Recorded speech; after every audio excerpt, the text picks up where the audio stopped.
کیا آپ نے کبھی کسی سٹاک میں اتنا زیادہ نقصان کیا ہے کہ آپ نے سٹاک مارکیٹ سے دور رہنے کا فیصلہ کر لیا ہو؟ کیا آپ کے ساتھ بھی ایسا ہوتا ہے کہ جب آپ سٹاک سے پروفٹ کماتے ہیں تو آپ کی خوشی کا دورانیہ کافی مختصر ہوتا ہے، لیکن اگر آپ کو کسی سٹاک میں نقصان ہو جائے تو اس کا دکھ ہفتوں تک آپ کے ذہن پر سوار رہتا ہے؟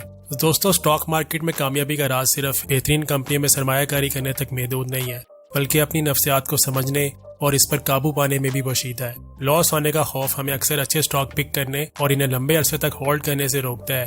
یہ خوف ہماری انویسٹمنٹ کے فیصلوں کو کیسے متاثر کرتا ہے اور اس خوف پر قابو پانے کے لیے ہم کیا اقدامات کر سکتے ہیں، آج کے اس چھوٹے سے ٹاپک میں ہم یہی سمجھیں گے۔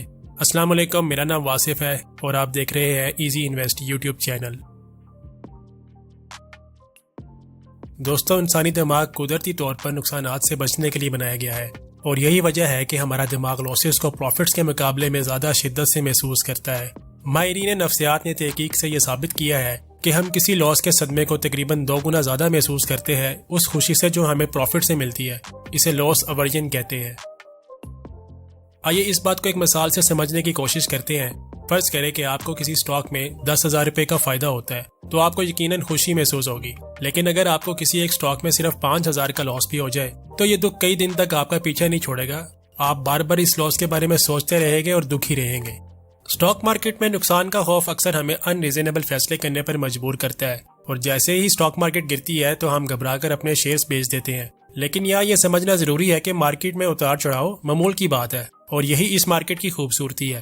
سٹاک کی پرائسز کبھی بھی ایک ہی ڈائریکشن میں سیدھی لائن میں اوپر یا نیچے نہیں جاتی، بلکہ ان کی پرائسز میں ہمیشہ اتار چڑھاؤ رہتا ہے، اور کامیاب انویسٹر وہی ہوتا ہے جو اس اتار چڑھاؤ کو سمجھتا ہے اور گھبراہٹ میں فیصلے نہیں کرتا۔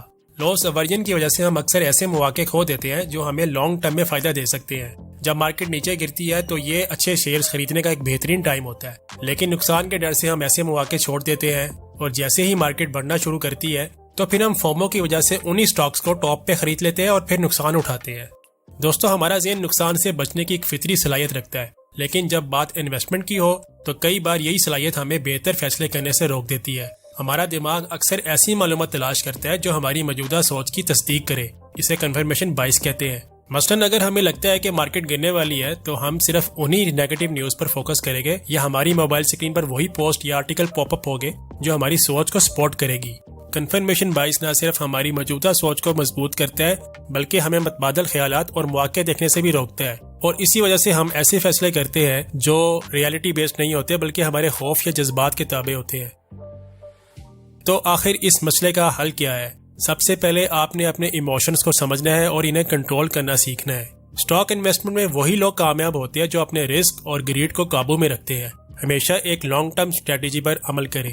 اگر آپ نے ایک اچھی اور مضبوط کمپنی کے شیئرز خریدے ہیں تو عارضی نقصان کے ڈر سے انہیں مت بیچیں، خود پر انویسٹ کریں اور اپنے آپ کو فائنینشلی ایجوکیٹ کریں۔ زیادہ سے زیادہ معلومات حاصل کریں اور اپنے فیصلے جذبات کی بجائے انفارمیشن اور انالیسس کی بنیاد پر کریں۔ کبھی بھی اپنی تمام انویسٹمنٹ ایک ہی سٹاک میں مت لگائیں، اس سے لاس ہونے کا رسک بڑھ جاتا ہے۔ ہاں، اگر آپ مختلف سیکٹرز اور مختلف سٹاکس میں اپنا سرمایہ پھیلا کر انویسٹ کریں گے تو اس طرح سے لاسز کے رسک کو کافی حد تک منیمائز کیا جا سکتا ہے۔ دوستوں، نقصان کا خوف ایک قدرتی چیز ہے، لیکن اسے اپنی زندگی اور انویسٹمنٹ کے فیصلوں پر حاوی نہ ہونے دے۔ یاد رکھیں، سٹاک انویسٹمنٹ ایک لانگ ٹرم جرنی ہے، یہ ایک میراتھن ہے۔ اس میں پیشنس اور وزڈم دونوں کی ضرورت ہوتی ہے۔ اگر آپ اپنی نفسیات کو سمجھ جائیں اور اس پر قابو پانا سیکھ لیں تو آپ ایک کامیاب انویسٹر بن سکتے ہیں۔ آپ کو اگر یہ ویڈیو پسند آئی ہے تو ایزی انویسٹ یوٹیوب چینل کو ضرور سبسکرائب کریں، اور اس کے علاوہ آپ کے کوئی سوالات ہیں تو آپ ہم سے کمنٹ کر کے پوچھ سکتے ہیں۔ میں ملوں گا آپ سے اگلی ویڈیو میں۔ اللہ حافظ۔